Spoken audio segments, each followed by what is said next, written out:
Bringing some live pictures of the Costa Concordia off the shore of Italy right now. Let's show our viewers those pictures. The captain of that doomed cruise ship is now being called a coward. He's under house arrest right now. So how difficult is it to be a cruise ship captain? Our own Brian Todd has been looking into this part of the story for us. Wolf, this accident has left many people asking, can they count on the captain of a given cruise ship to ensure their safe passage? How tough a job is it? We came here to one of the busiest cruise ports in the world to find out. Bill Wright remembers the first time he took the helm of a major cruise ship. He calls it a humbling experience. As soon as we had left the dock, it was a departure from Miami. The ship was the sovereign of the seas, and immediately after having left the dock, we had to go back to the dock to take on or to evacuate a medical emergency. Wright is a captain with Royal Caribbean International. He's piloted at least half a dozen cruise ships in their line over 20 years.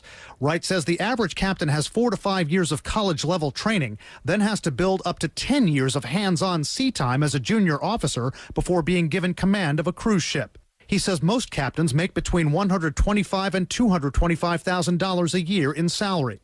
They're pilots, he says, but also diplomats, policemen on what he calls a floating resort. Your average shift as a captain?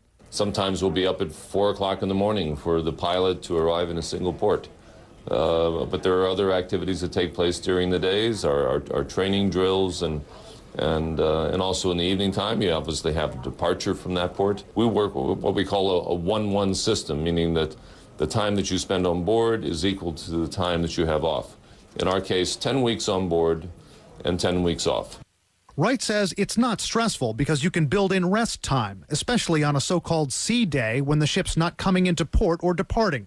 Others disagree about the stress. One maritime attorney says many cruise ship captains are overworked, underpaid, not given the support they need by the cruise lines who are into cutting corners, he says, for the bottom line. Jack Hickey represented major cruise lines for 17 years. He now represents passengers. He says this about captains. They work basically 24/7. They're on duty 7 days a week, and they go out to sea for months at a time, which is something that captains all around the world are faced with. But these are stresses, and these are people who are in charge of 4,000, 5,000, 6,000 people. I ran that by Greg Purdy, who monitors captains and crew members for Royal Caribbean. I think, again, you just have to consider the source, and where I work day to day with the captains, this isn't the message that I hear. One captain says most of his colleagues can manage whatever stress they face because of the trade-off. One of the best things about the job, he says, is that every day is different. Wolf? Brian, thank you. Looks like there may be some room for Sarah Palin.